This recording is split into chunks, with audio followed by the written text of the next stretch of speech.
Good evening from Belmont University in Nashville, Tennessee. I'm Kristen Welker of NBC News, and I welcome you to the final 2020 presidential debate between President Donald J. Trump and former Vice President Joe Biden. Tonight's debate is sponsored by the Commission on Presidential Debates. It is conducted under health and safety protocols designed by the Commission's health security advisor.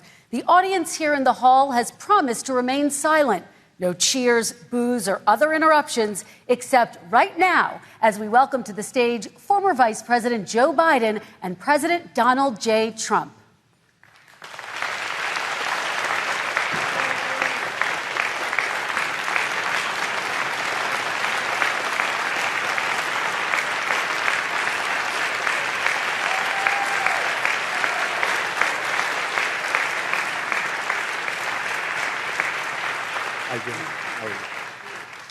And I do want to say a very good evening to both of you. This debate will cover 6 major topics. At the beginning of each section, each candidate will have 2 minutes uninterrupted to answer my first question. The debate commission will then turn on their microphone only when it is their turn to answer, and the commission will turn it off exactly when the 2 minutes have expired. After that, both microphones will remain on, but on behalf of the voters, I'm going to ask you to please speak one at a time. The goal is for you to hear each other and for the American people to hear every word of what you both have to say. And so with that, if you're ready, let's start. And we will begin with the fight against the coronavirus. President Trump, the first question is for you. The country is heading into a dangerous new phase. More than 40,000 Americans are in the hospital tonight with COVID, including record numbers here in Tennessee. And since the two of you last shared a stage, 16,000 Americans have died from COVID. So please be specific. How would you lead the country during this next stage of the coronavirus crisis? 2 minutes, uninterrupted. So, as you know, 2.2 million people modeled out were expected to die. We closed up the greatest economy in the world in order to fight this horrible disease that came from China. It's a worldwide pandemic. It's all over the world. You see the spikes in Europe and many other places right now. If you notice, the mortality rate is down 85%. The excess mortality rate is way down and much lower than almost any other country. And we're fighting it, and we're fighting it hard. There is a spike. There was a spike in Florida, and it's now gone. There was a very big spike in Texas. It's now gone. There was a very big spike in Arizona. It's now gone. And there are some spikes and surges in other places. They will soon be gone. We have a vaccine that's coming. It's ready. It's going to be announced within weeks, and it's going to be delivered. We have Operation Warp Speed, which is the military is going to distribute the vaccine. I can tell you from personal experience that I was in the hospital. I had it, and I got better. And I will tell you that I had something that they gave me, a therapeutic, I guess they would call it. Some people could say it was a cure. But I was in for a short period of time, and I got better very fast, or I wouldn't be here tonight. And now they say I'm immune. Whether it's 4 months or a lifetime, nobody's been able to say that, but I'm immune. More and more people are getting better. We have a problem that's a worldwide problem. This is a worldwide problem. But I've been congratulated by the heads of many countries on what we've been able to do. If you take a look at what we've done in terms of goggles and masks and gowns and everything else, and in particular ventilators, we're now making ventilators all over the world, thousands and thousands a month, distributing them all over the world. It will go away, and as I say, we're rounding the turn, we're rounding the corner. It's going away.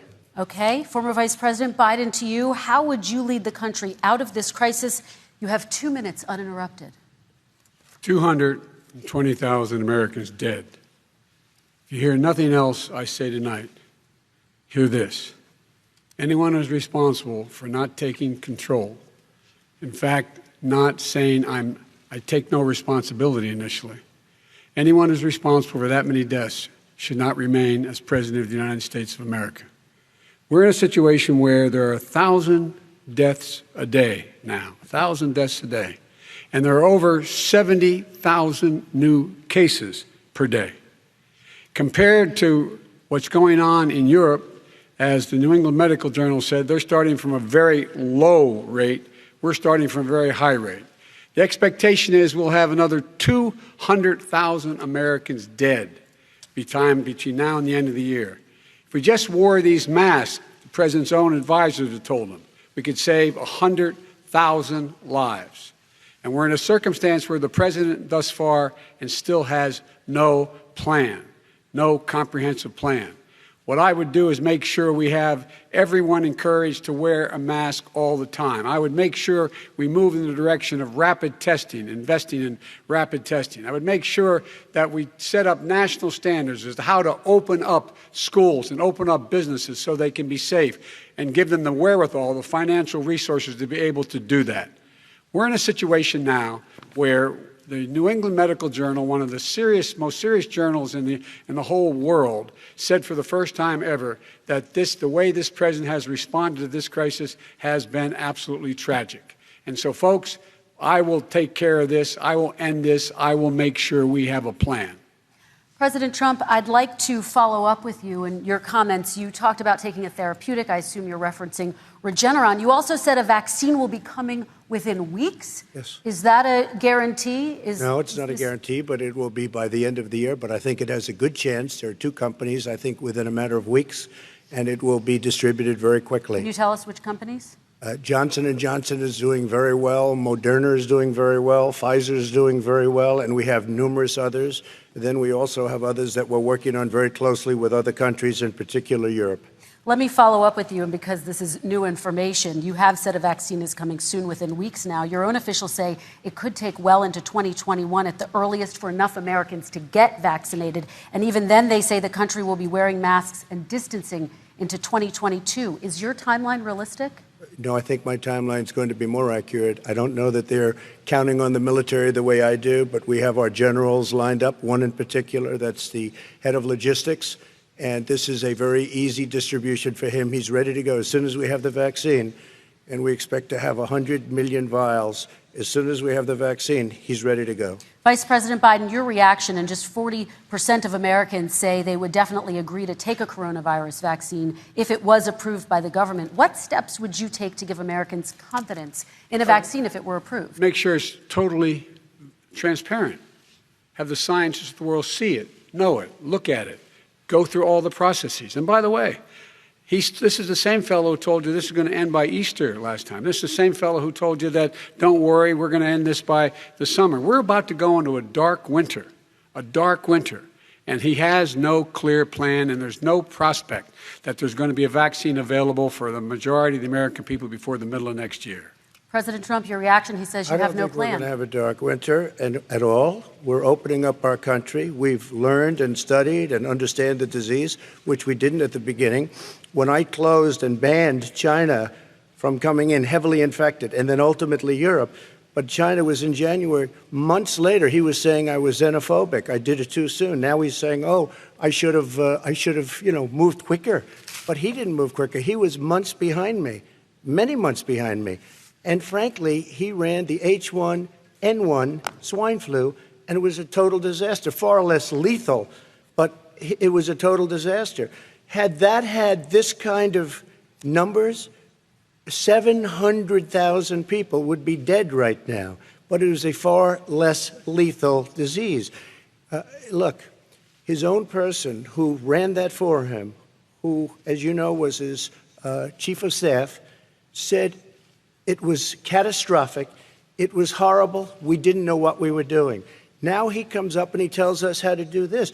Also, everything that he said about the way every single move that he said we should make, that's what we've done. We've done all of it. But he was way behind us. Vice President Biden, your response. My response is he is xenophobic, but not because he shut down access from China. And he did it late after 40 countries had already done that. In addition to that, what he did, he made sure that we had 44 people that were in there in China trying to get to Wuhan to determine what exactly the source was. What did the president say in January? He said, no, he said, he's being transparent. The president of China is being transparent. We owe him a debt of gratitude. We have to thank him. And then what happened was we started talking about using the Defense Act to make sure we go out and get whatever is needed out there to protect people. And again, I go back to this. He had nothing. He did virtually nothing. And then he gets out of the hospital and he talks about, don't worry, it's all going to be over soon. Come on. There's not another serious scientist in the world who thinks it's going to be over soon. President Trump, your reaction? I say over soon. I say we're learning to live with it. We have no choice. We can't lock ourselves up in a basement like Joe does. He has the ability to lock himself up. I don't know. He's obviously made a lot of money someplace, but he has this thing about living in a basement. People can't do that. By the way, I, as the president, couldn't do that. I'd love to put myself in the basement or in a beautiful room in the White House and go away for a year and a half until it disappears.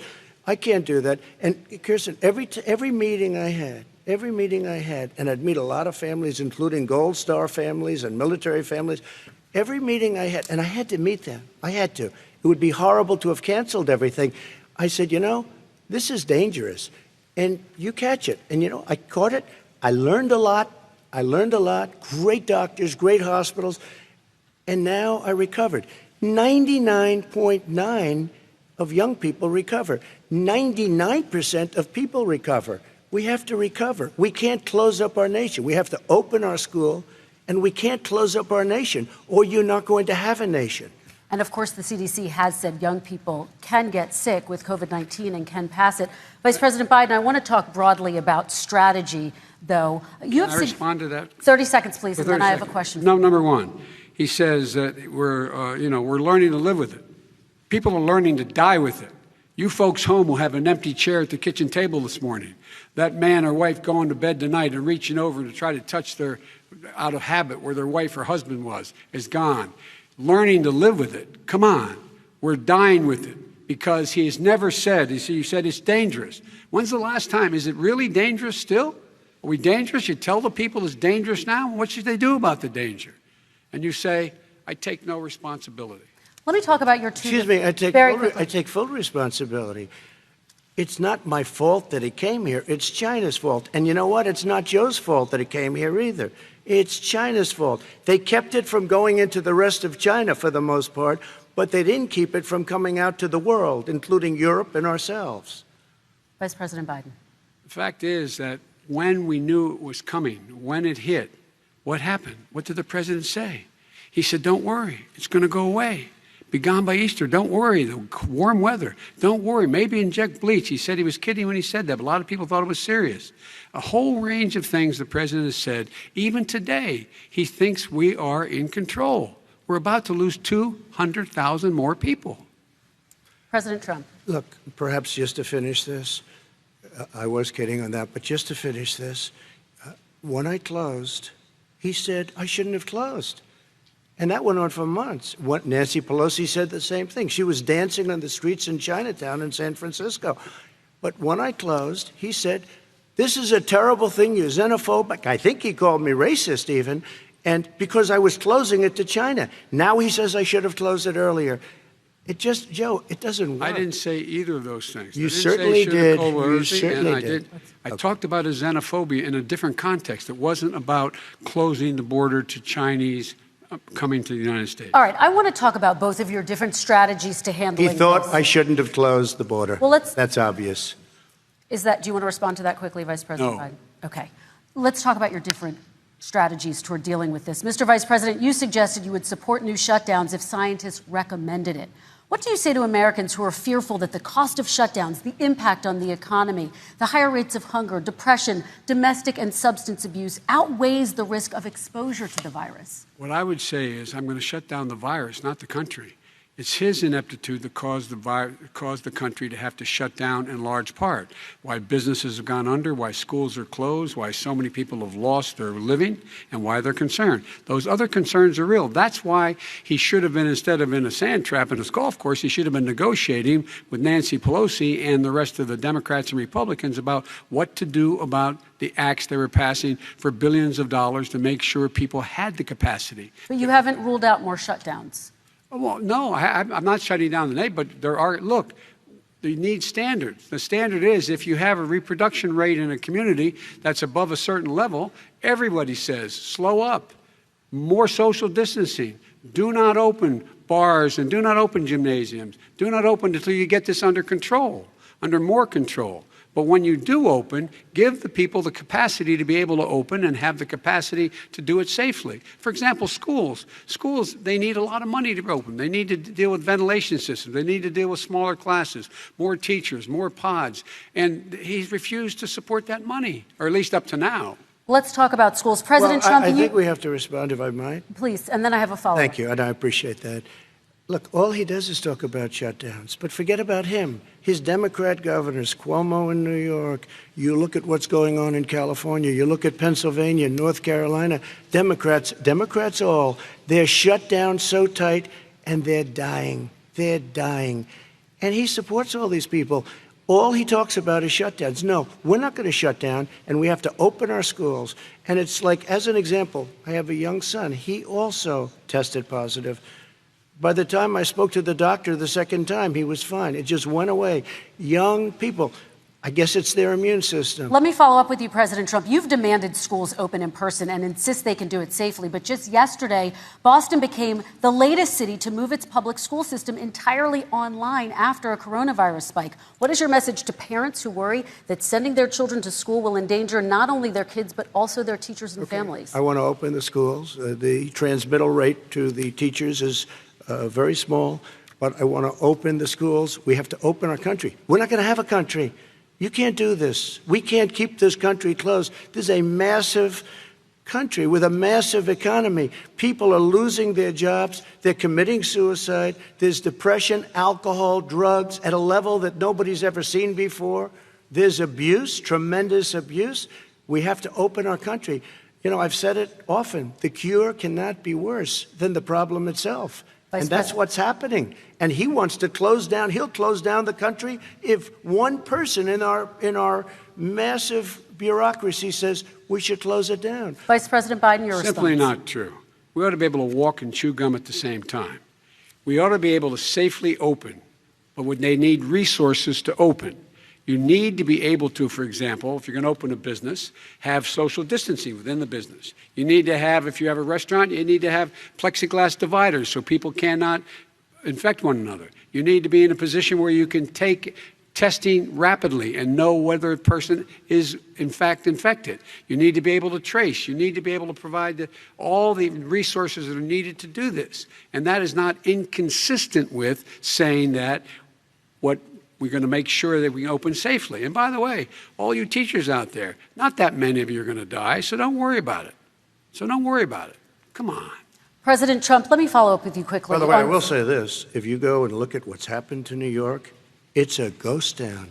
It's a ghost town. And when you talk about plexiglass, these are restaurants that are dying. These are businesses with no money. Putting a plexiglass is unbelievably expensive, and it's not the answer. I mean, you're going to sit there in a cubicle wrapped around with plastic. These are businesses that are dying, Joe. You can't do that to people. You just can't. Take a look at New York and what's happened to my wonderful city for so many years. I loved it. It was vibrant. It's dying. Everyone's leaving New York. Take a look at what New York has done in terms of turning the curve down in terms of the number of people dying. And I don't look at this in terms of the way he does. Blue states and red states. They're all the United States. And look at the states that are having such a spike in the coronavirus. They're the red states. They're the states in the Midwest. They're the states in the upper Midwest. That's where the spike is occurring significantly. But they're all Americans. They're all Americans. And what we have to do is say, wear these masks, number one. Make sure we get the help that the businesses need that has money's already been passed to do that. It's been out there since the beginning of the summer, and nothing's happened. President, New York has lost more than 40,000 people, 11,000 people in nursing homes. President Trump, what about... When you say spike, take a look at what's happening in Pennsylvania, where they've had it closed. Take a look at what's happening with your friend in Michigan, where her husband's the only one allowed to do anything. It's been like a prison. Now it was just ruled unconstitutional. Take a look at North Carolina. They're having spikes, and they've been closed. And they're getting killed financially. We can't let that happen, Joe. You can't let that happen. We have to open up.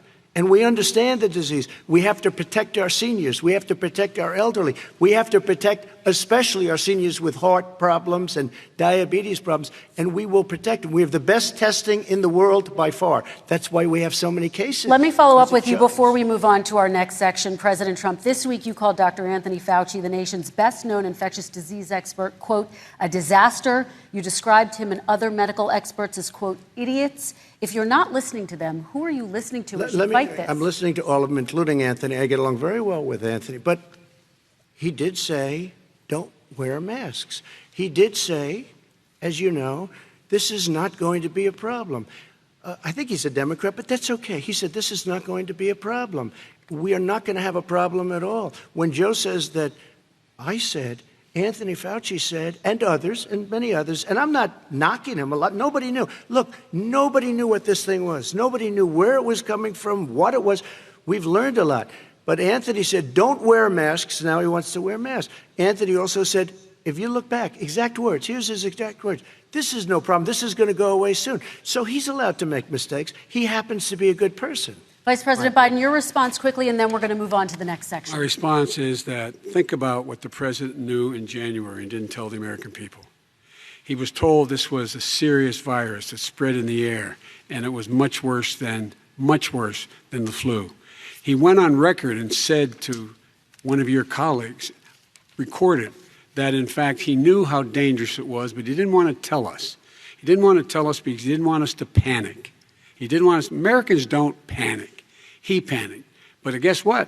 In the meantime, we found out in the New York Times the other day that, in fact, his folks went to Wall Street and said this is a really dangerous thing. And a memo out of that meeting, not from his administration, but from some of the brokers, said sell short because we got to get moving. It's a dangerous problem. Well, this is I'm going to give you 30 seconds to respond, and then we're going to move on. The Wall Street one, I don't know. Somebody went to Wall Street. You're the one that takes all the money from Wall Street. I don't take it. You have raised a lot of money, tremendous amounts of money.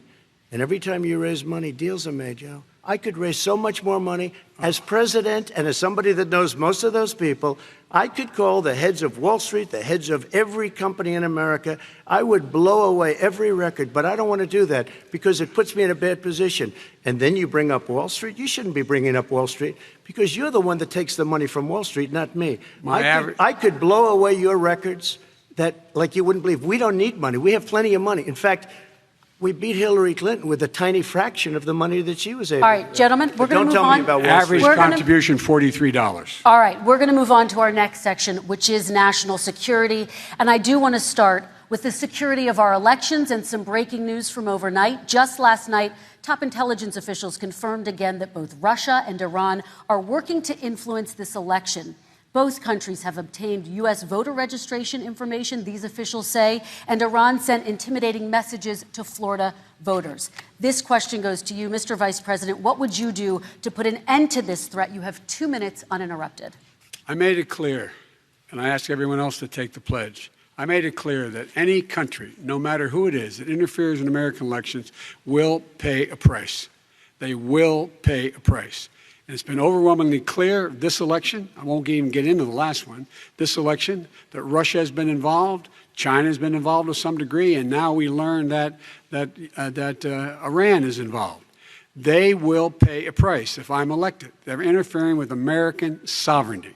That's what's going on right now. They're interfering with American sovereignty. And to the best of my knowledge, I don't think the president said anything to Putin about it. I don't think he's talking to them a lot. I don't think he said a word. I don't know why he hadn't said a word to Putin about it. And I don't know what he has recently said, if anything, to the Iranians. My guess is he'd probably be more outspoken with regard to the Iranians. But the point is this, folks.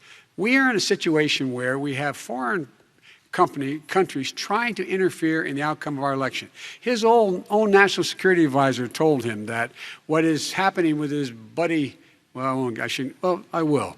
His buddy, Rudy Giuliani, he's being used as a Russian pawn. He's being fed information that is Russian, that is not true.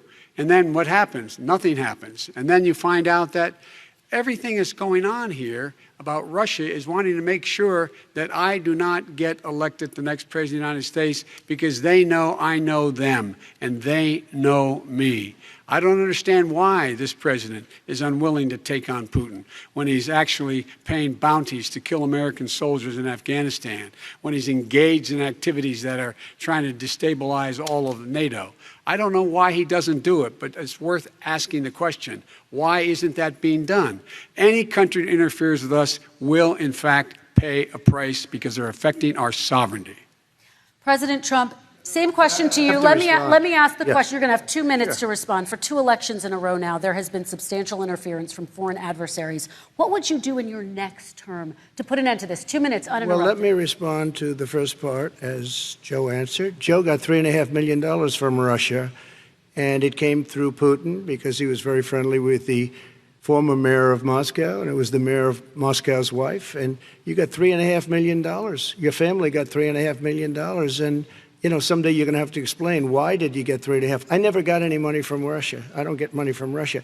Now, about your thing last night, I knew all about that. And through John Ratcliffe, who is fantastic, DNI, he said, the one thing that's common to both of them, they both want you to lose because there has been nobody tougher to Russia.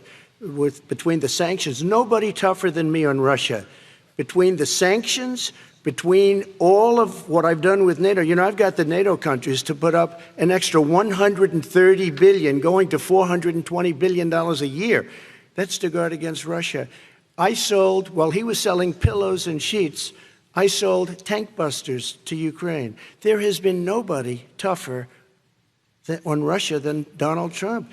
And I'll tell you, they were so bad. They took over the submarine port. You remember that very well. During your term, during you and Barack Obama, they took over a big part of what should have been Ukraine. You handed it to them, but you were getting a lot of money from Russia. They were paying you a lot of money, and they probably still are. But now, with what came out today, it's even worse.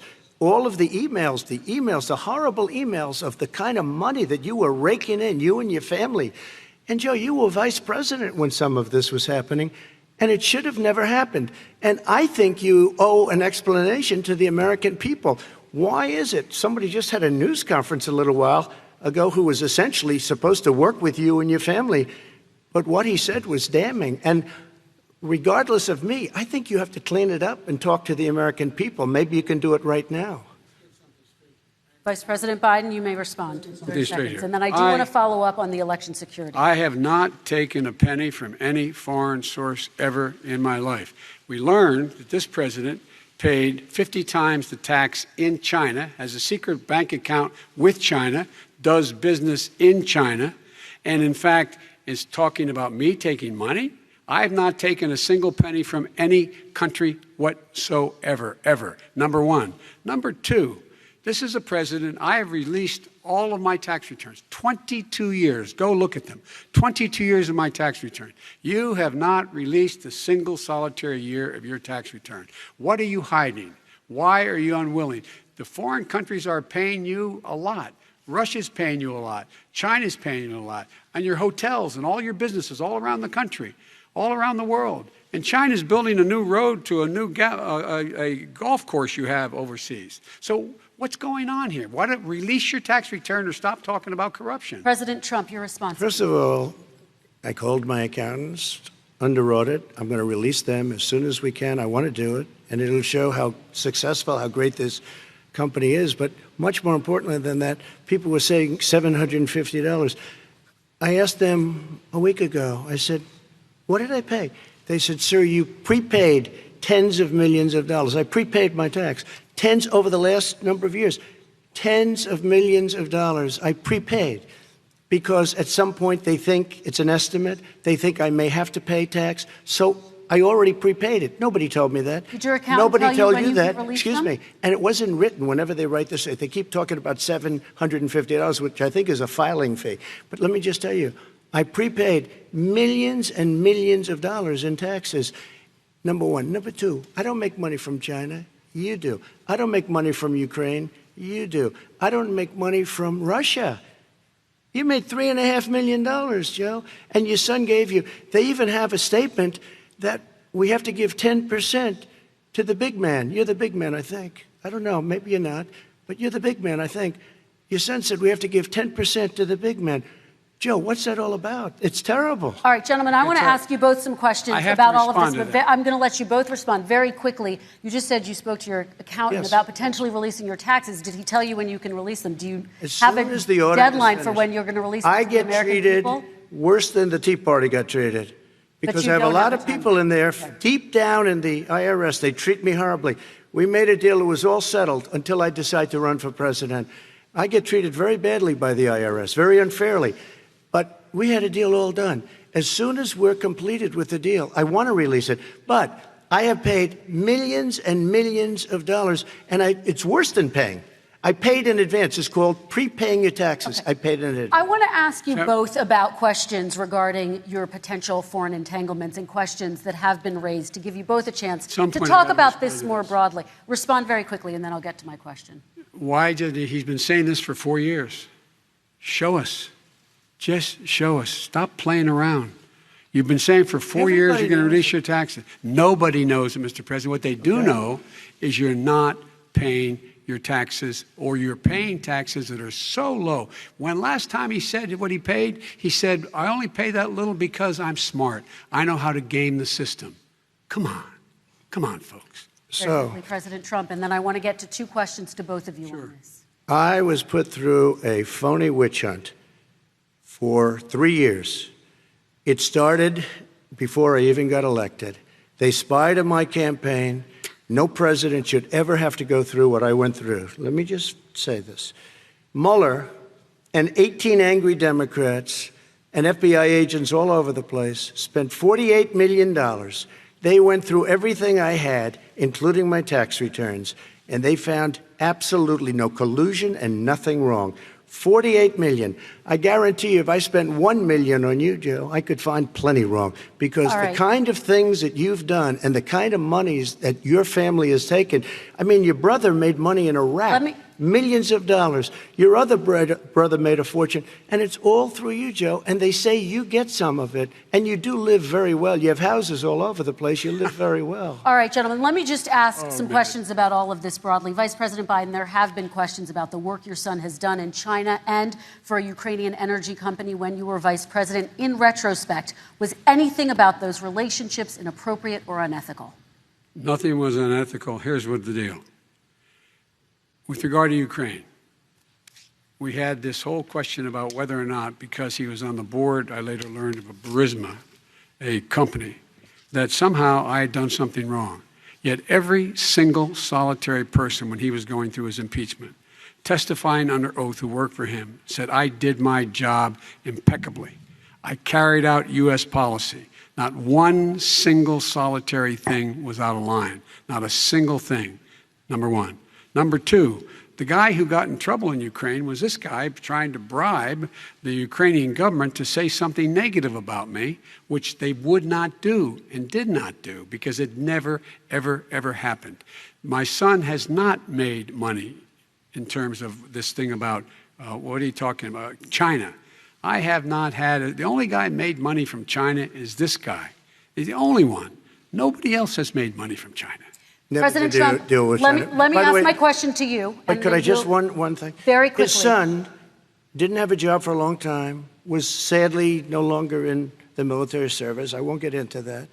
And he didn't have a job. As soon as he became vice president, Burisma, not the best reputation in the world. I hear they paid him $183,000 a month. Listen to this. $183, and they gave him a $3 million upfront payment. All right. And he had no energy. I'm going to let the Vice President respond to that quickly, and then I need to dishonest. get to a question to you. Very quickly. No basis for that. Everybody investigated that. No one said anything he did was wrong in Ukraine. Okay, President Trump, this is for you. Since you took office, you've never divested from your business. You've personally promoted your properties abroad. A report this week, which was referenced, does indicate that your company has a bank account in China. So how can voters know that you don't have any foreign conflicts of interest? I have many bank accounts, and they're all listed, and they're all over the place. I mean, I was a businessman doing business. The bank account you're referring to, which is everybody knows about it, it's listed. The bank account was in 2013. That's when it was. It was opened it was closed in 2015, I believe.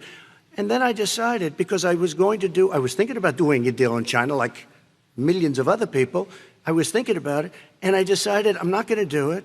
Didn't like it. I decided not to do it. Had an account open, and I closed it. Okay.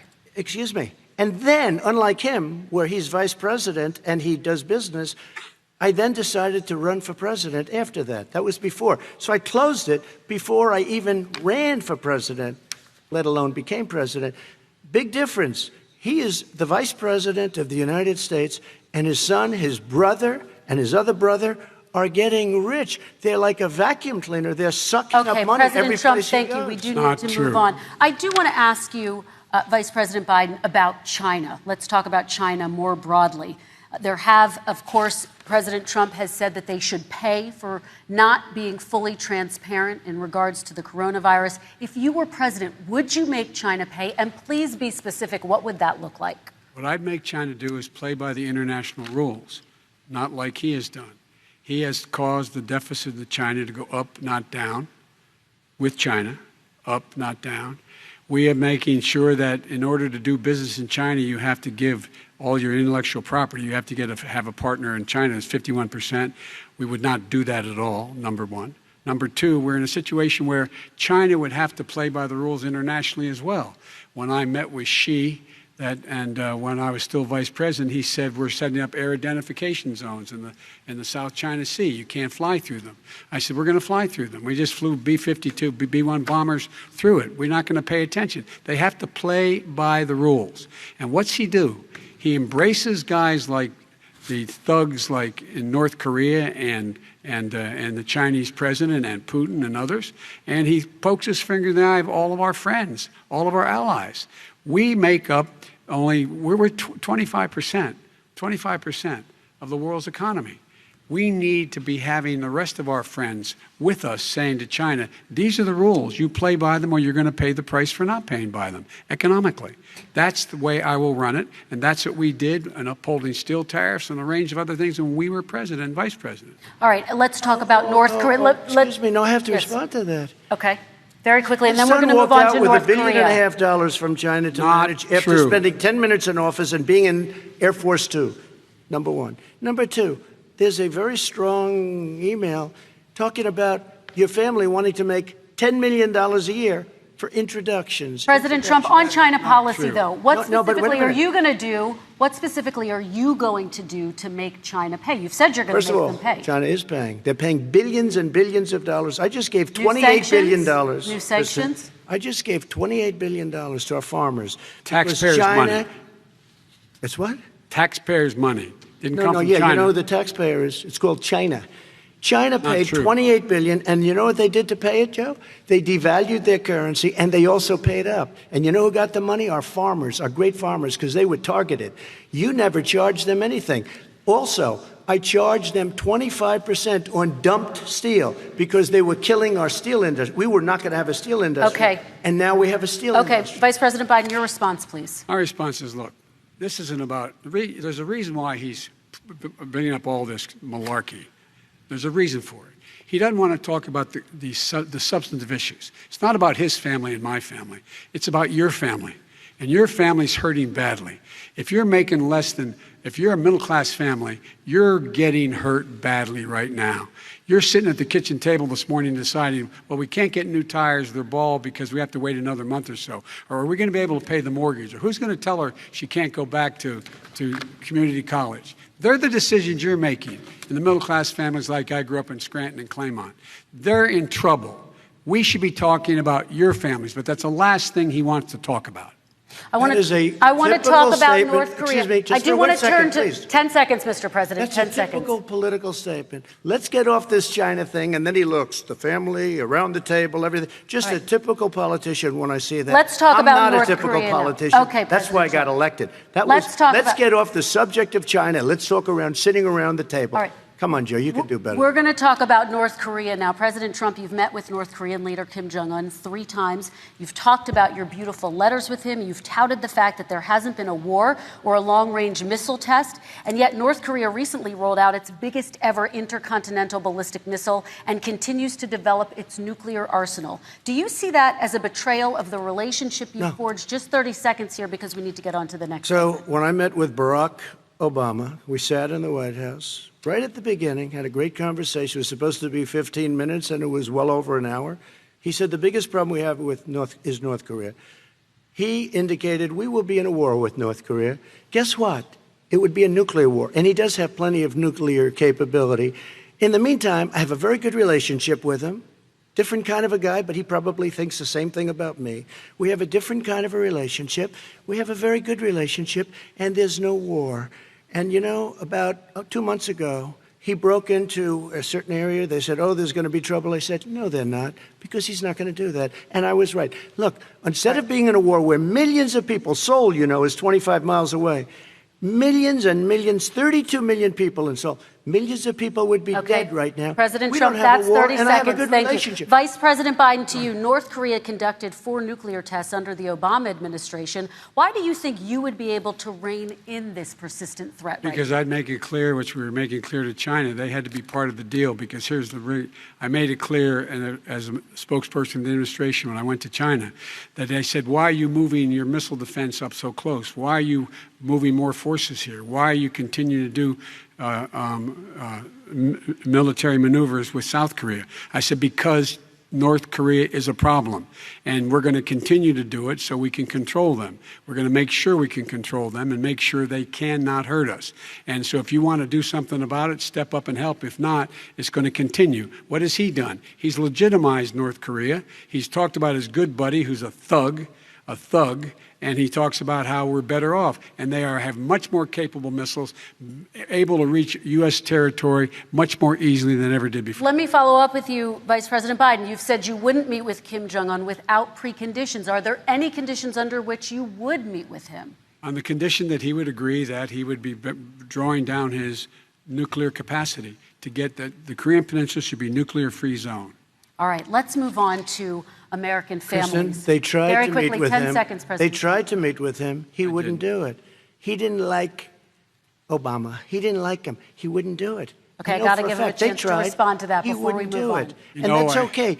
You know what, North Korea, we're not in a war. We have a good relationship. You know, people don't understand. Having a good relationship Trump, with leaders of other countries is a good thing. We have a lot of questions to get to. That's like saying we had a good relationship with Hitler before he, in fact, invaded Europe, the rest of Europe. Come on. The reason he would not meet with President Obama is because President Obama said, we're going to talk about denuclearization. We're not going to legitimize you, and we're going to continue to put stronger and stronger sanctions on you. That's why he wouldn't meet with us. All right, and it didn't happen. Let's move on and talk about American families. He left me a mess, Kristen. President Trump, okay, we do need to move on. They left me a mess.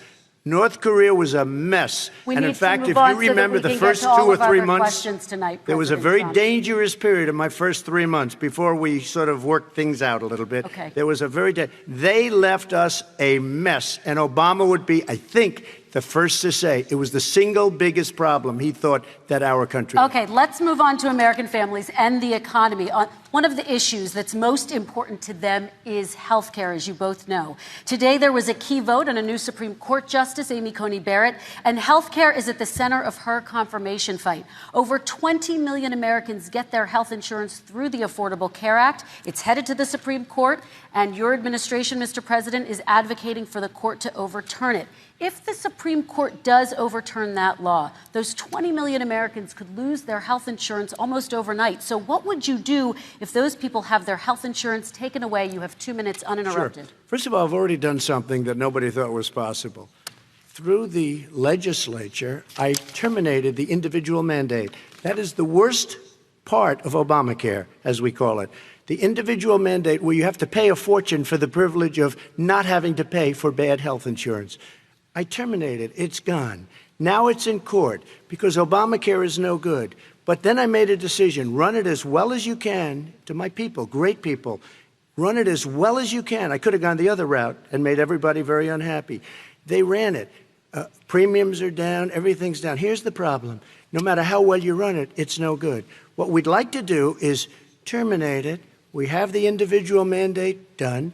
I don't know that it's going to work. If we don't win, we will have to run it, and we'll have Obamacare, but it'll be better run. But it no longer is Obamacare, because without the individual mandate, it's much different.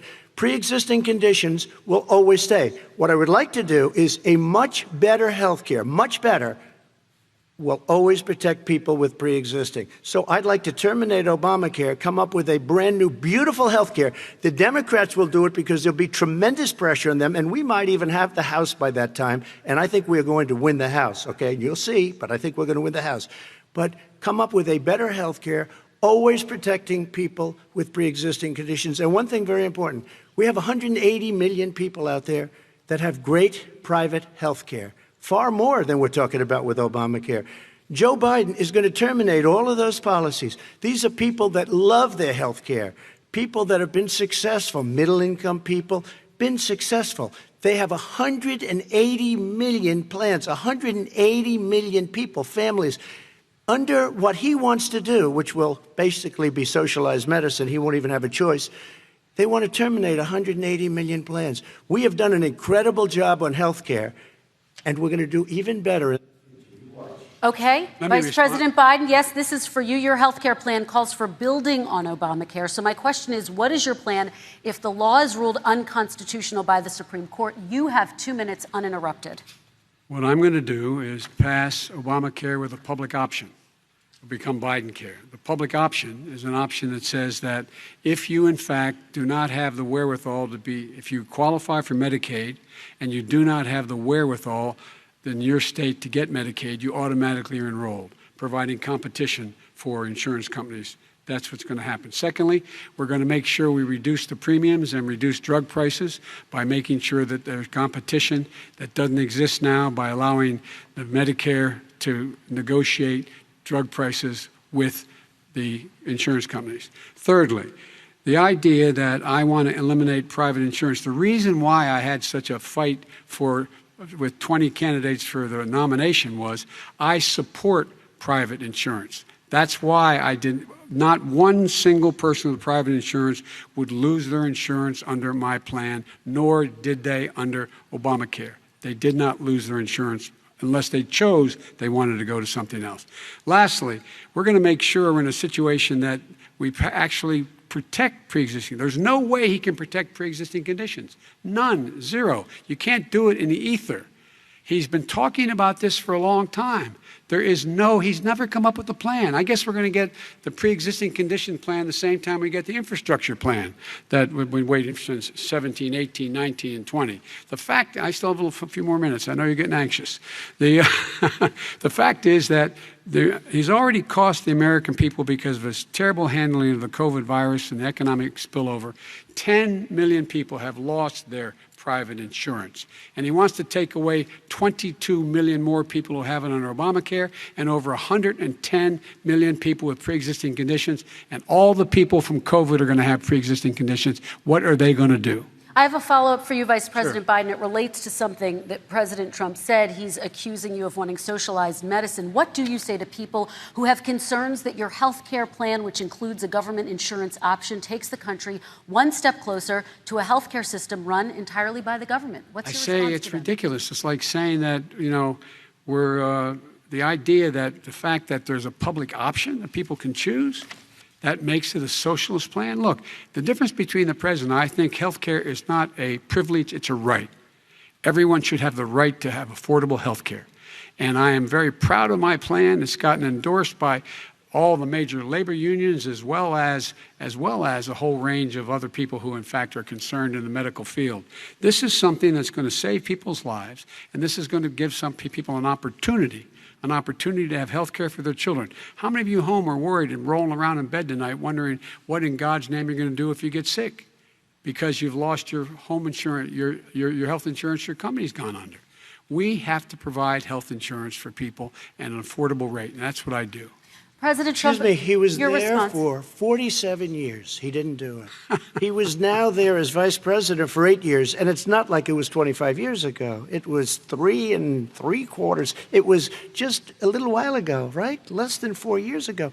He didn't do anything. He didn't do it. He wants socialized medicine, and it's not that he wants it. His vice president, I mean, she is more liberal than Bernie Sanders and wants it even more. Bernie Sanders wants it. The Democrats want it. You're going to have socialized medicine, just like you went with fracking. We're not going to have fracking. We're going to stop fracking. We're going to stop fracking. Then he goes to Pennsylvania after he gets a nomination, where he got very lucky to get it. And he goes to Pennsylvania and he says, oh, we're going to have fracking. And you never asked that question. And by the way, so far, I respect very much the way you're handling this, I have to say. By the way. But somebody should ask the question. You can ask he goes for a year. There will be no fracking. There will be no petroleum. We have a number of topics we're going to get to. That's a big question. We're going to get to. We're going to get to. It's the same thing with socialized I have medicine. to respond. Vice President, your response, please. My response is people deserve to have affordable health care, period. Period, period, period. And the Biden care proposal will, in fact, provide for that affordable health care, lower premiums. What we're going to do is going to cost some money. It's going to cost over $750 billion over 10 years to do it.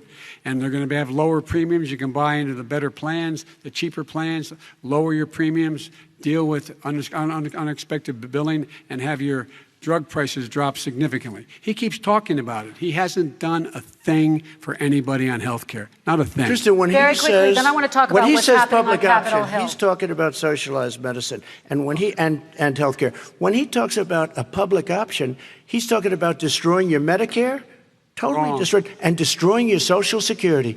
And this whole country will come down. You know, Bernie Sanders tried it in his state. He tried it in his state. His governor was a very liberal governor. They wanted to make it work. Okay, let's let Vice President Biden respond. It doesn't Vice work. President He's Biden, a very your confused response. guy. He thinks he's running against somebody else. He's running against Joe Biden. I beat all those other people because I disagreed with them. Joe Biden he's running against. And the idea that we're in a situation that they're going to destroy Medicare, this is the guy that the actuary at Medicare said, if in fact, at Social Security, if in fact he continues to withhold his plan to withhold the tax on Social Security will be bankrupt by 2023 with no way to make up for it. This is the guy who's tried to cut Medicare. So the idea that Donald Trump is lecturing me on Social Security and Medicare, come on. He tried to get 10 rid of it. He seconds, Mr. tried to hurt President, and then I Social have to go to Security another years question. ago. Years ago. Go back and look at the records. He tried to hurt Social Security years ago. All One right, thing, let's move but on. this I'm is going to the move guy on. that when they announced Mr. President, I have to move last on week, to the next question. They said or the else stock we're not market going to have will time boom to talk about it. if I'm elected. If he's elected, the stock market will crash. Okay, let's The biggest move on to the analysts are next saying question. Let me respond. Very quickly. Look, the idea that the stock market is booming is his only measure of what's happening. Where I come from in Scranton and Claymont, the people don't live off of the stock market. Just in the last three years during this crisis, the billionaires in this country made, according to the Wall Street, $700 billion more. $700 billion more, because that's his only measure. What happens to the ordinary people out there? What happens to them? Let's talk about what's happening on Capitol Hill. We're going to move on. 401ks are through the roof. We're going to move on. Stock are through the roof. All right. And he doesn't come from Scranton. That's like he lived there for a short period of time before he even knew it. We're going to move on to and the he next left. question. And the people of Pennsylvania Let me will move show on you to my that. next question, They gentlemen. understand. As of tonight, more than 12 million people are out of work. And as of tonight, 8 million more Americans have fallen into poverty, and more families are going hungry every day. Those hit hardest are women and people of color. They see Washington fighting over a relief bill. Mr. President, why haven't you been able to get them the help they need? 30 seconds here. Because Nancy Pelosi doesn't want to approve it. I do. But you're the president. I do, but I still have to get. Unfortunately, that's one of the reasons I think we're going to take over the House, because of her. Nancy Pelosi doesn't want to approve anything because she'd love to have some victories on a date called November 3rd. Nancy Pelosi does not want to approve it. We are ready, willing, and able to do something. Don't forget, we've already approved 3 plans, and it's gone through, including the Democrats, in all fairness. This one she doesn't want. It's near the election because she thinks it helps her politically. I think it hurts her politically. All right, Mr. Vice President. The Republican leader in the United States Senate said he can't pass it. He will not be able to pass it. He does not have Republican votes.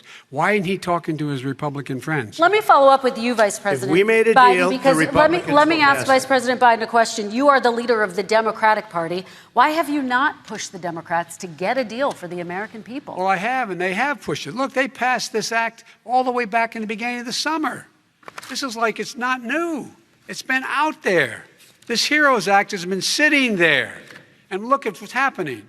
When I was in charge of the Recovery Act with $800 billion, I was able to get $145 billion to local communities that have to balance their budgets and states that have to balance their budgets, so then have to fire firefighters, teachers, first responders, law enforcement officers, so they can keep their cities and counties running. He will not support that. They have not done a thing for them. And Mitch McConnell said, let them go bankrupt. Let them go bankrupt. Come on. What's the matter with these guys? The bill that was passed in the House was a bailout of badly run, high-crime, Democrat, all run by Democrats, cities and states. It was a way of getting a lot of money, billions and billions of dollars to these states. It was also a way of getting a lot of money from our people's pockets to people that come into our country illegally. We were going to take care of everything for them. And what that does, and I'd love to do that, I'd love to help them, but what that does, everybody all over the world will start pouring into our country. We can't do it. This was a way of taking care of them. This was a way of spending on things that had nothing to do with COVID, as per your question. But it was really a big bailout for badly run Democrat cities and states. All right, By the way, I want to. if I get elected, I'm running as a proud Democrat, but I'm going to be an American president. I don't see red states and blue states. What I see is American, United States. And folks, every single state out there finds themselves in trouble. They're going to start laying off, whether they're red or blue, cops, firefighters, first responders, teachers, because they have to balance their budget. And the founders were smart. They allowed the federal government to deficit spend to compensate for the United States of America. I want to talk about the minimum wage, gentlemen. Mr. Vice President, we are talking a lot about struggling small businesses and business owners these days. Do you think this is the right time to ask them to raise the minimum wage? You, of course, support a $15 federal minimum wage. I do, because I think one of the things we're going to have to do is we're going to have to bail them out, too. We should be bailing them out now, those small businesses. You got 1 in 6 of them going under. They're not going to be able to make it back. They passed a package that allows us to be able to call PPP. Money is supposed to go to help them do everything from organize how they can deal with their businesses being open safely. Schools, how they can make classrooms smaller, how they can hire more teachers, how they can put ventilation systems in. They need the help. The businesses as well as the schools need the help. But these guys will not help them. Is not giving them any of the money. We are going to move on to immigration, one thing very but I quickly, want he to get said we your have to help our reaction. small businesses by raising the minimum wage. That's not helping. I think it should be a state option.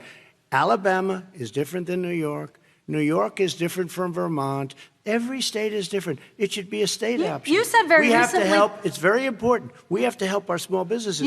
How are you helping your small businesses when you're forcing wages? What's going to happen, and what's been proven to happen, is when you do that, these small businesses fire many of their employees. You said very recently you would by the way. consider raising the federal minimum wage to $15 an hour. You said recently you would consider raising the federal minimum wage to $15 an hour. Is that still the case? And I would consider it to an extent, but in a what I second really administration? like, in a second administration, but not to a level that's going to put all these businesses out of business.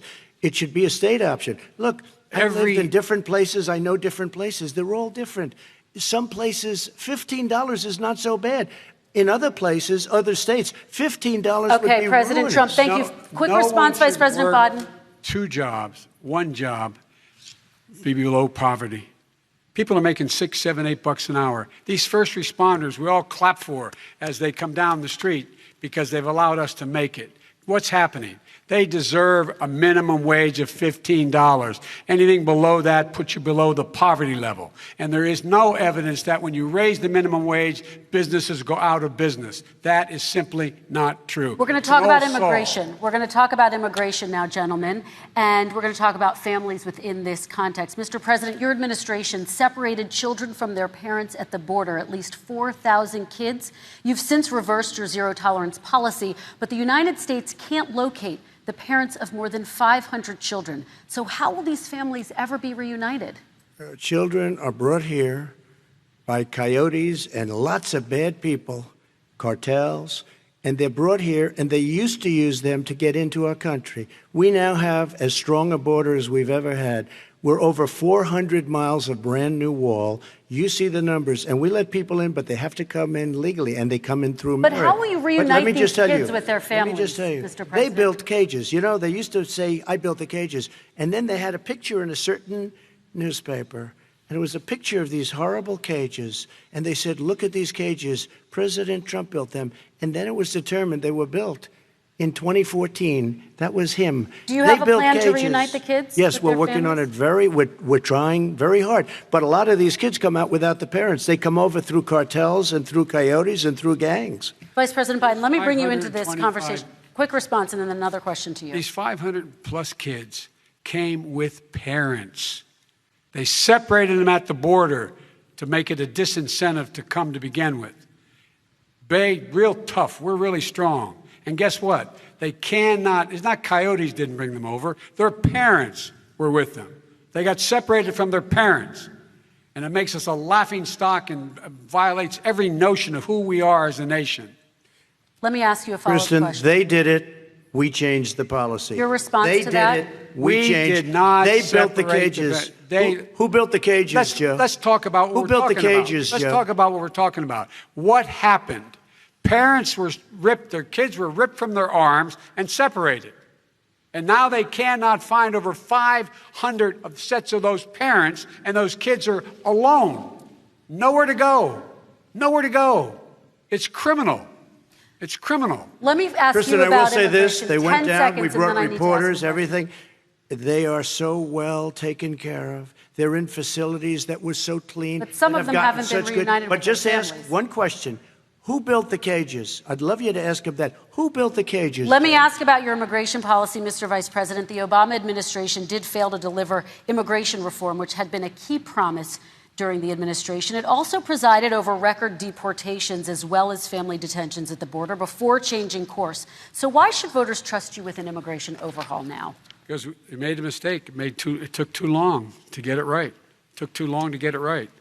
I'll be president of the United States, not vice president of the United States. And the fact is, I've made it very clear. Within 100 days, I'm going to send to the United States Congress a pathway to citizenship for over 11 million undocumented people.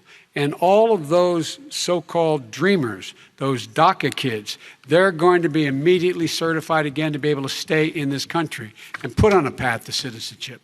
The idea that they are being sent home by this guy, and they want to do that, is they've gone to a country they've never seen before. I can imagine you're 5 years old, your parents are taking you across the Rio Grande River, and it's illegal. And you say, oh, no, Mom, leave me here. I'm not going to go with you. They've been here. Many of them are model citizens. Over 20,000 of them are first responders out there taking care of people during this crisis. We owe them. We owe them. Kristen, he had 8 years to do what he said he was going to do. And I've changed without having a specific. We got rid of catch and release. We got rid of a lot of horrible things that they put in and that they lived with. But he had 8 years he was vice president. He did nothing except build cages to keep children in. Vice President Wrong. Biden, your response. The catch and release, you know what he's talking about there? If, in fact, you had a family came across and they were arrested, they, in fact, were given a date to show up for their hearing. They were released. And guess what? They showed up for a hearing. And this is the first president in the history of the United States of America that anybody seeking asylum has to do it in another country. That's never happened before in America. That's never happened before in America. You come to the United States and you make your case that I seek asylum based on the following premise, why I deserve it under American law. They're sitting in squalor on the other side of the river. President Trump, your response, So 30 important. seconds, and then we'll move on. It just shows that he has no understanding of immigration or the laws. Catch and release is a disaster. A murderer would come in, a rapist would come in, a very bad person would come in.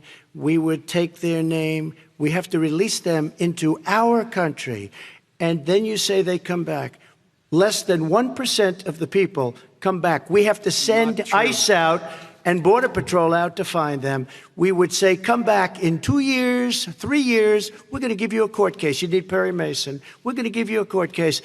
When you say they come back, they don't come back, Joe. They never come back. Only the really, I hate to say this, but those with the lowest IQ, they might come back. Okay, President Trump, let's give Vice President Biden a chance to respond, and then we're going to move on to the next section. You don't know the law, Joe. Vice President Biden, your response. Know the law. What he's telling you is simply not true.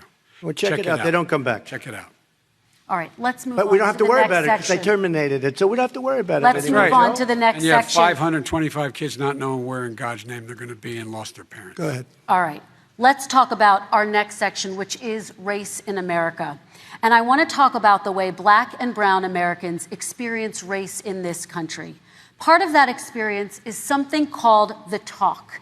It happens regardless of class and income. Parents who feel they have no choice but to prepare their children for the chance that they could be targeted, including by the police, for no reason other than the color of their skin. Mr. Vice President, in the next 2 minutes, I want you to speak directly to these families. Do you understand why these parents fear for their children? I do. I do. You know, my daughter is a social worker, and she's written a lot about this. She has her graduate degree from the University of Pennsylvania in social work. And you know, one of the reasons why I ended up working on the east side of Wilmington, Delaware, which is 90% African American, was to learn more about what was going on. What I never had to tell my daughter, if she's pulled over, make sure she puts, for a traffic stop, put both hands on top of the wheel and don't reach for the glove box because someone may shoot you. But a black parent, no matter how wealthy or how poor they are, has to teach their child when you're walking down the street, don't have a hoodie on when you go across the street. Making sure that you, in fact, if you get pulled over, yes, yes, sir, no, sir, hands on top of the wheel, because you are, in fact, the victim, whether you're a person making child of a $300,000 a year person or someone who's on food stamps. The fact of the matter is there is institutional racism in America. And we have always said, we've never lived up to it, that we hold these truths to be self-evident. All men and women are created equal. Well, guess what? We have never, ever lived up to it, but we've always constantly been moving the needle further and further to inclusion, not exclusion. This is the first president to come along and says, that's the end of that. We're not going to do that anymore. We have to provide for economic opportunity, better education, better health care, better access to schooling, better access to opportunity to borrow money to start businesses. All the things we can do, and I've laid out a clear plan as to how to do those things, just to give people a shot. It's about accumulating the ability to have wealth as well as it is to be free from violence. President Trump, same question to you, and let me remind you of the question. I would like you to speak directly to these families. Do you understand why these parents fear for their children? Yes, I do. And again, he's been in government 47 years. He never did a thing except in 1994 when he did such harm to the black community. And they were called, and he called them super predators. And he said that. He said it, super predators.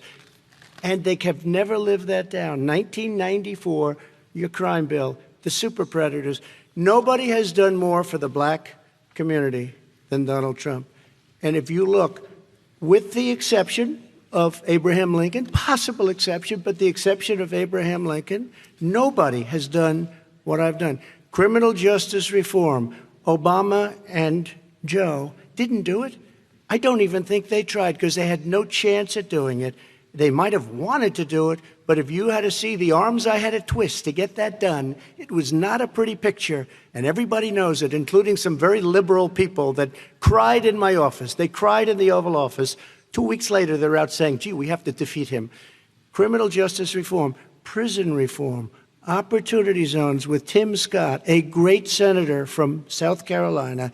He came in with this incredible idea for opportunity zones. It's one of the most successful programs. People don't talk about it. Tremendous investment is being made. Biggest beneficiary, the black and Hispanic communities, and then historically black colleges and universities. After 3 years of coming to the office, I love some of those guys. They were great. They came into the office and they said, I said, what are you doing? After 3 years, I said, why do you keep coming back? Because we have no funding. I said, you don't have to come back every year. We have to come back because President Obama would never give them long-term funding, and I did. 10-year long-term funding, and I gave them more money than they asked for because they said, I think you need more. And I said, the only bad part about this is I may never see you again because I got very friendly with them, and they like me and I like them. But I saved historically black colleges and universities. Okay, and we're going to talk about both of your records, but your response to that, Vice President? My response to that is I never, ever said what he accused me of saying. The fact of the matter is, in 2000, though, after the crime bill had been in the law for a while, this is a guy who said, the problem with the crime bill, there's not enough people in jail. There's not enough people in jail. And go on my website, get the quote, the date when he said it. Not enough people. He talked about marauding gangs, young gangs, and the people who are going to maraud our cities. This is a guy who in the Central Park five innocent black kids, he continued to push for making sure that they got the death penalty. None of them were guilty of the crimes they were suggested. Look, and talk about granted, he did in fact let 20 people, he commuted 20 people's sentences. We commuted over 1,000 people's sentences. Over 1,000. The very law he's talking about is a law that, in fact, initiated by Barack Obama. And secondly, we're in a situation here where the federal prison system was reduced by 38,000 people under our administration. And one of these things we should be doing, there should be no minimum mandatories in the law. That's why I'm offering $20 billion to states to change their state laws to eliminate minimum mandatories and set up drug courts. No one should be going to jail because they have a drug problem. They should be going to rehabilitation, not to jail. We should fundamentally change the system, and that's what I'm going to do. But why didn't he do it 4 years ago? Why didn't you do that 4 years ago, even less than that? Why didn't you do it? You were vice president. You keep talking about all these things you're going to do and you're going to do this. But you were there just a short time ago, and you guys did nothing. We did. You know, Joe, I ran because of you. I ran because of Barack Obama, because you did a poor job. If I thought you did a good job, I would have never run. I would have never run. I ran because of you. I'm looking at you now. You're a politician. I ran because of you. All right, Vice President Biden, your response to that, and then I do have some questions for both of you. Well, I tell you what, I hope he does look at me, because what's happening here is, you know who I am, you know who he is, you know his character, you know my character, you know our reputations for honor and telling the truth. I am anxious to have this race. I am anxious to see this take place. The character of the country is on the ballot.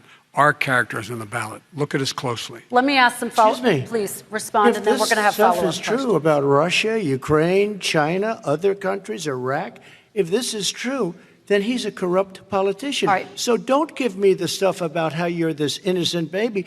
Joe, they're calling you a corrupt politician. Nobody. President Trump, I want to stay on the issue of race. We're talking about the issue. Laptop from hell. President Trump, we're talking about race right now, and I do want to stay on the issue of race. President Trump, I have to respond to that. Please, because look, very quickly. There are 50 former national intelligence folks who said that what he's accusing me of is a Russian plant. They have said that this has all the five former heads of the CIA, both parties, say what he's saying is a bunch of garbage. Nobody believes it except his and his good friend Rudy Giuliani. You mean the laptop is now another Russia hoax? That's exactly what. Is this where you're going? This is where he's going. The laptop is Russia. Gentlemen, Russia. I want to stay on the issue of race. You have to be kidding. Here we go again with Russia. We're going to continue on the issue of race. Mr. President, you've described the Black Lives Matter movement as a symbol of hate. You've shared a video of a man chanting white power to millions of your supporters. You've said that black professional athletes exercising their First Amendment rights should be fired. What do you say to Americans who say that kind of language from a president is contributing to a climate of hate and racial strife? Well, you have to understand, the first time I ever heard of Black Lives Matter, they were chanting pigs in a blanket, talking about police. Pigs, talking about our police. Pigs in a blanket, fry them like bacon. I said, that's a horrible thing. And they were marching down the street. And that was my first glimpse of Black Lives Matter. I thought it was a terrible thing. As far as my relationships with all people, I think I have great relationships with all people. I am the least racist person in this room. Well, what do you say to Americans who are concerned by that rhetoric? I don't know. and by I mean, I the don't know videos? what to say. I got criminal justice reform done and prison reform and opportunity zones. I took care of black colleges and universities. I don't know what to say. They can say anything. I mean, they can say anything. It makes me sad because I am the least racist person. I can't even see the audience because it's so dark. But I don't care who's in the audience. I'm the least racist person in this room. Okay. Vice President Biden, let me ask you very quickly, and then I have a follow-up question for you. Abraham Lincoln here is one of the most racist presidents we've had in modern history. He pours fuel on every single racist fire. Every single one. He started off his campaign coming down the escalator saying he's going to get rid of those Mexican rapists. He's banned Muslims because they're Muslims. He has moved around and made everything worse across the board. He says about the poor boys, last time we were on stage here, he said, I told them to stand down and stand ready. Come on. This guy has a dog whistle about as big as a foghorn. President Trump, I'm going to give you 10 seconds to respond, and then I have a follow-up. He made a reference to Abraham Lincoln. Where did that come in? I mean, you said you're Abraham Lincoln. No, where did that? No. You said, I said not since Abraham Lincoln has anybody done what I've done for the black community. And I'm saying, I didn't say I'm Abraham Lincoln. I said not since Abraham Lincoln has anybody done what I've done for the black community. Now, you have done nothing other than the crime bill, which put oh, God. Tens of thousands of black men, mostly, in jail. All right, let me and you know what? let me they ask remember Vice it President because if you Biden look a at what's question. happening with the voting right now, Let me ask they Vice remember President that Biden you treated them about very, very badly. Just take a look at what's happening out there. Vice President Biden, let me give you a chance to respond within this context. Crime bills that you supported in the 80s and 90s contributed to the incarceration of tens of thousands of young black men who had small amounts of drugs in their possession. They are sons, they are brothers, they're fathers, they're uncles, whose families are still to this day, some of them suffering the consequences. So speak to those families. Why should they vote for you? One of the things is that in the 80s, we passed 100%, all 100 senators voted for it, a bill on drugs and how to deal with drugs. It was a mistake. I've been trying to change it since then, particularly the portion on cocaine. That's why I've been arguing that, in fact, we should not send anyone to jail for a pure drug offense. They should be going into treatment across the board. That's what we should be spending money on. That's why I set up drug courts, which were never funded by our Republican friends. They should not be going to jail for a drug or an alcohol problem. They should be going into treatment.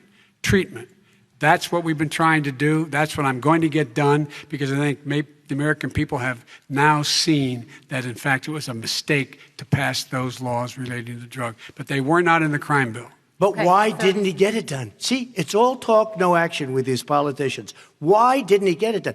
That's what I'm going to do when I become president. You were vice president along with Obama as your president, your leader, for 8 years. Why didn't you get it done? You had 8 years to get it done. Now you're saying you're going to get it done because you're all talk and no action, Jim. We got a lot of it done. We released 38,000. We got 38,000 prisoners left from the. You got nothing done. 38,000 prisoners were released from federal prison. There were over 1,000 people who were given clemency. In fact, we're the ones that put in the legislation saying we could look at pattern and practice of police departments and what they were doing, how they were conducting themselves. I could go on, but we began the process.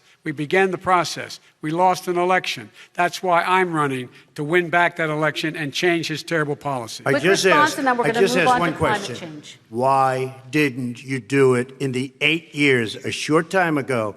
Why didn't you do it? You just said, I'm going to do that. I'm going to do this.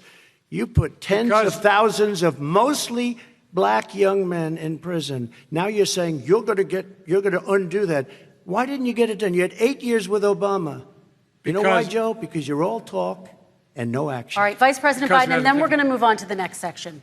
We had a Republican Congress. That's the answer.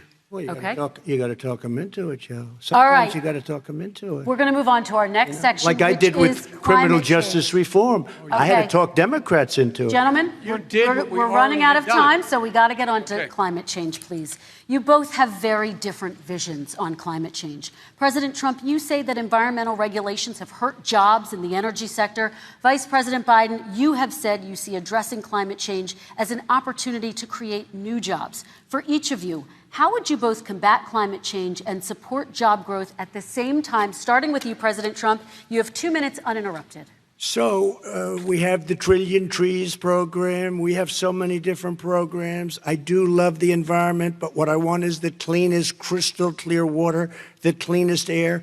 We have the best, lowest number in carbon emissions, which is a big standard that I notice Obama goes with all the time. Not Joe. I haven't heard Joe use the term because I'm not sure he knows what it represents or means, but I have heard Obama use it. And we have the best carbon emission numbers that we've had in 35 years under this administration. We are working so well with industry, but here's what we can't do. Look at China, how filthy it is. Look at Russia. Look at India. It's filthy. The air is filthy. The Paris Accord, I took us out because we were going to have to spend trillions of dollars, and we were treated very unfairly. When they put us in there, they did us a great disservice. They were going to take away our businesses. I will not sacrifice tens of millions of jobs, thousands and thousands of companies because of the Paris Accord. It was so unfair. China doesn't kick in until 2030. Russia goes back to a low standard, and we kicked in right away. It would have destroyed our businesses. So, you ready? We have done an incredible job environmentally. We have the cleanest air, the cleanest water, and the best carbon emission standards that we've seen in many, many years. Vice President And we Biden. haven't destroyed our industries. Vice President Biden, 2 minutes to you, uninterrupted. Climate change and climate warming, global warming, is an existential threat to humanity. We have a moral obligation to deal with it. And we're told by all the leading scientists in the world we don't have much time. We're going to pass the point of no return within the next 8 to 10 years. 4 more years of this man eliminating all the regulations that were put in by us to clean up the climate, to limit emissions, will put us in a position where we're going to be in real trouble. Here's where we have a great opportunity.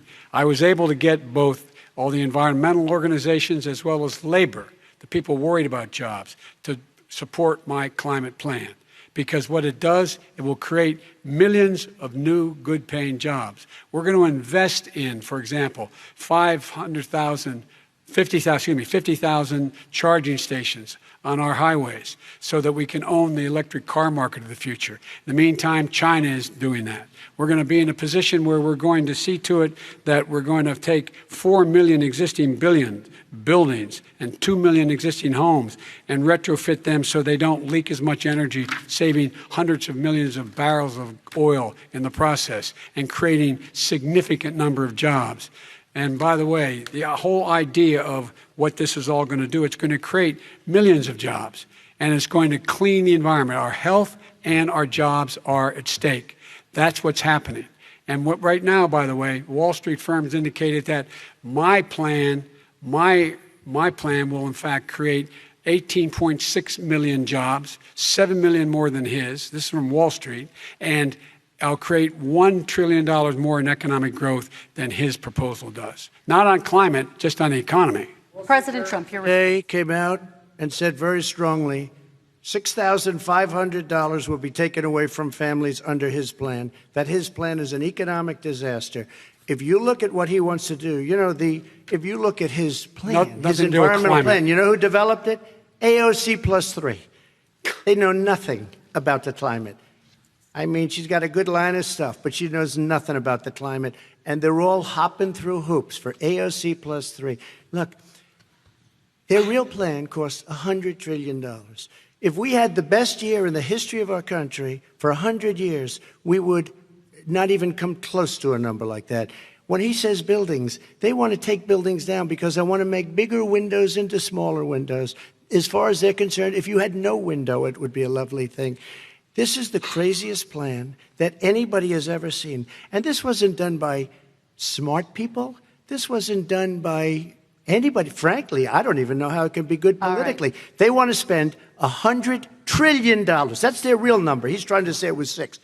It's $100 trillion. They want to knock down buildings and build new buildings with little, tiny, small windows. I mean, and many other things. Okay. And many other things. Let me have the Vice President respond, and we're running out of time, and we have a lot more questions to get to. Country. So let's hear from the Vice President. I have a number more questions. I don't know where he comes from. I don't know where he comes up with these numbers. Queens. $100 trillion. Give me a break. This plan was endorsed by every major environmental group and every labor group. Labor, because they know the future lies. The future lies in us being able to breathe, and they know there are good jobs in getting us there. And by the way, the fastest growing industry in America is solar energy and wind. He thinks wind causes cancer, windmills. It's the fastest growing jobs, and they pay good prevailing wages, $45, $50 an hour. We can grow and we can be cleaner if we go the route I'm proposing. President Trump, please respond, and then I have some follow-ups. We are energy independent for the first time. We don't need all of these countries that we had to fight war over because we needed their energy. We are energy independent. I know more about wind than you do. It's extremely expensive, kills all the birds. It's very intermittent. It's got a lot of problems. And they happen to make the windmills in both Germany and China. And the fumes coming up, if you're a believer in carbon emission, the fumes coming up to make these massive windmills is more than anything that we're talking about with natural gas, which is very clean. One other thing. Find me a scientist who said that. I love solar, but solar doesn't quite have it yet. It's not powerful yet to really run our big, beautiful factories that we need to compete with the world. So false. It's all a pipe dream. But you know what we'll do? We're going to have the greatest economy in the world. But if you want to kill the economy, get rid of your oil industry. You want, and what about fracking? All right, let me allow Vice President Biden to respond. I never said I oppose fracking. You said it on tape. I did. Show the tape. Put it on your website. I'll put it on. Put it on the website. The fact of the matter is he's flat lying. Would you rule out banning fracking? I do rule out banning fracking because the answer, we need other industries to transition to get to ultimately a complete zero emissions by 2025. What I will do with fracking over time is make sure that we can capture the emissions from the fracking, capture the emissions from gas. We can do that, and we can do that by investing money in doing it. But it's a transition to that. I have one more question in this pod, and then we have. He was against fracking. He said it. I will show that to you tomorrow. I am against fracking. Until he got the nomination, went to Pennsylvania, then he said, but you know what, Pennsylvania? He'll be against it very soon because his party is totally against it. Fracking on federal land, I said. No fracking or oil on federal land. Let me ask this final question in this section, and then I want to move on to our final section. President Trump, people of color are much more likely to live near oil refineries and chemical plants. In Texas, there are families who worry the plants near them are making them sick.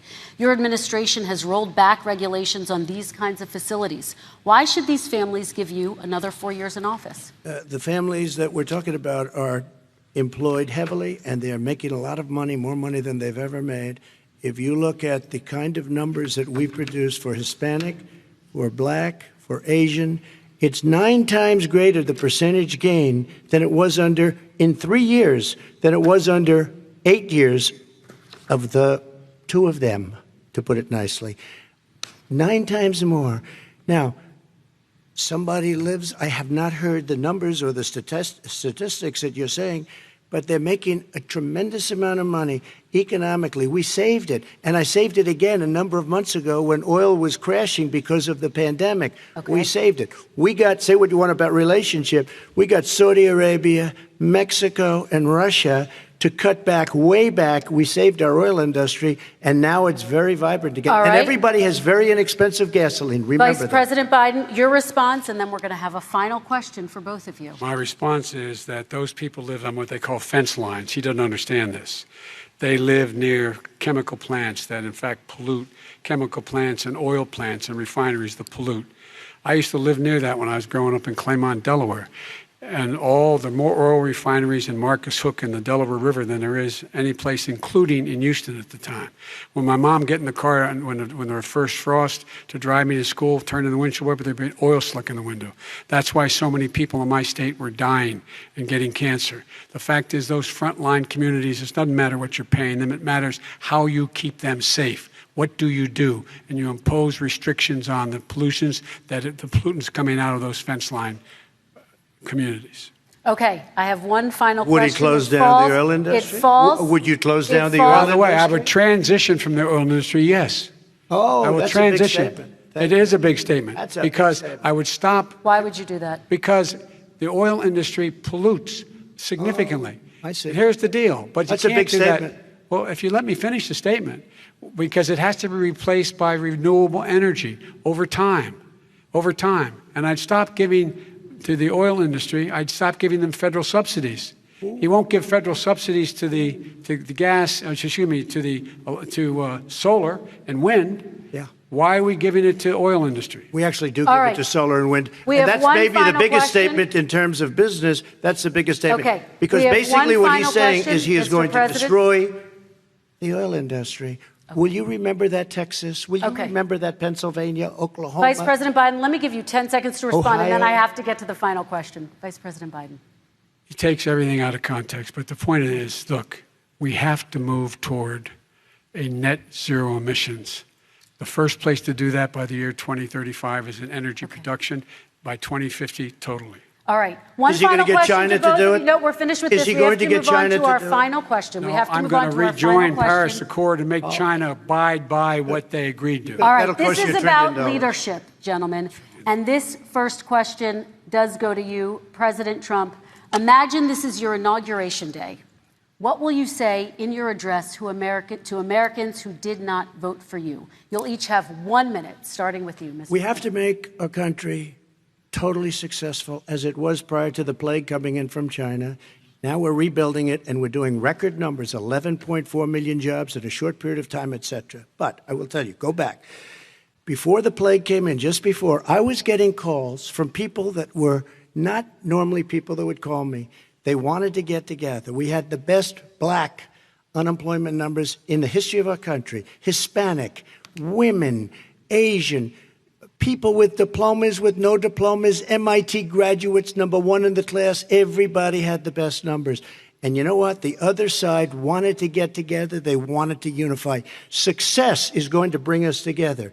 We are on the road to success. But I'm cutting taxes, and he wants to raise everybody's taxes, and he wants to put new regulations on everything. He will kill it. If he gets in, you will have a depression, the likes of which you've never seen. Your 401ks will go to hell, and it'll be a very, very sad day for this country. All right. Vice President Biden, same question to you. What will you say during your inaugural address to Americans who did not vote for you? I will say, I'm an American president. I represent all of you, whether you voted for me or against me. And I'm going to make sure that you're represented. I'm going to give you hope. We're going to move. We're going to choose science over fiction. We're going to choose hope over fear. We're going to choose to move forward because we have enormous opportunities to make things better. We can grow this economy. We can deal with the systemic racism. And at the same time, we can make sure that our economy is being run and moved and motivated by clean energy, creating millions of new jobs. And that's the fact. That's what we're going to do. And I'm going to say, as I said at the beginning, what is on the ballot here is the character of this country. Decency, honor, respect, treating people with dignity, making sure that everyone has an even chance. And I'm going to make sure you get that. You haven't been getting it the last 4 years. All right. I want to thank you both for a very robust hour and a half, a fantastic debate. Really appreciate it. President Trump, former Vice President Joe Biden, thank you to Belmont University for hosting us tonight. And most importantly, thank you to those watching tonight. Election Day is November 3rd. Don't forget to vote. Thank you, everyone, and have a great night. Thank you.